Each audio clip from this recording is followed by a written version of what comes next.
Good morning Year 5 and welcome back for some more fractions fun.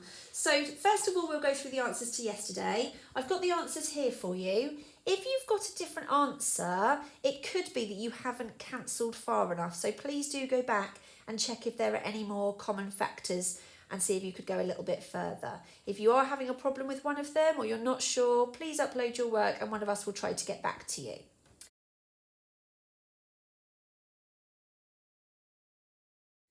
Okay, moving on then. So we're now going to look at adding and subtracting of fractions. So I've got some visuals here first of all, and then we'll talk about the abstract. So when you're adding and subtracting fractions, the best way to do it is to make sure the denominator is the same, because that way you're looking at the same bar. So this one's already done for us, it's already got the same denominator. We've got 3/8, which is 3 parts out of 8 equal parts. Well, this bar's got 8 equal parts, so I'm just going to shade 3 of those in. That's my 3/8. And then 4/8 is 4 parts out of 8 equal parts. Because I'm adding them together, I'm going to do it on the same bar. And altogether there, I have shaded 7 parts out of 8 equal parts. So the number of equal parts has not changed, just the number we've shaded in. Okay, with subtraction, it's pretty similar, except this time we cross out because we're taking some away. So 10/12 is 10 parts out of 12 equal parts. And this line already has 12 equal parts for me. And then, because I'm taking away 4, I'm just going to cross out 4 of them. And then I'm left with 1, 2, 3, 4, 5, 6 parts still out of 12 equal parts. So that's the visual to remind you how and why it works. Now those ones already had the same denominators. We're just going to go through a couple of examples of when the denominator is different. So we've now got 1/5 add 2/3. The first thing I need to do is make those fractions to have the same denominator. So I'm going to look at the two denominators I've got, 5 and 3, and I want to find the lowest common multiple. So if I were to write out the 3 times table, actually I will do it here to show you.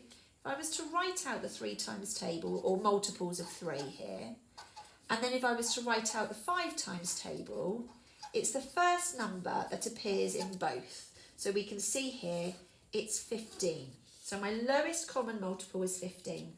So I'm going to change both fractions so they've got a denominator of 15. Now I already know how to do that from the work we did earlier in the week. So 1/5 to change into 15ths, I'm going to times by 3 to get from 5 to 15. Same to the top as you do to bottom. So 1/5 is the same as 5. Oh, I've written times 5. Whoops. Okay, let's just do that one again. 1/5 equals timesing by 3.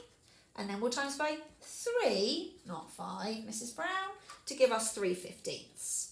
So we've changed 1/5 into 3/15. Now we need to change 2/3 into 15ths. Watch me carefully, make sure I'm not making any mistakes. So this time I'm timesing by 5 because 3 times 5 is 15. And then 2 times 5 is 10. So 2/3 is 10/15. So going back to the original now, I've got 3/15 add 10/15, which gives me 13/15. Okay, so that's how it works in the abstract. With subtraction, it's going to work almost in exactly the same way. So we've got this time 2/3 take away 3/8. So my denominators are 3 and 8, and I need to find the lowest common multiple of those, which I know is 24. So 2/3 first of all, I'm going to change to an equivalent fraction with the denominator of 24. So I'm multiplying by 8.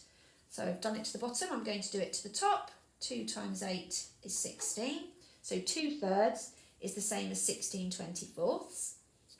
And then I'm going to change 3/8 into an equivalent fraction with a denominator of 24. So this time I'm timesing by 3. Same to the top as you do to the bottom, giving me 9/24. And now I've got 16/24. Take away 9/24. Well, I know from here that the denominator stays the same and then I do 16 parts, take away the 9 parts, which gives me 7 parts. So the answer is 7/24. Okay, so that's a little reminder for you on how to add and take away fractions. If it's helpful, you can always draw the bars to support your working. Got 6 addition and 6 subtraction for you to try at home, and then we can come back tomorrow and look at the answers.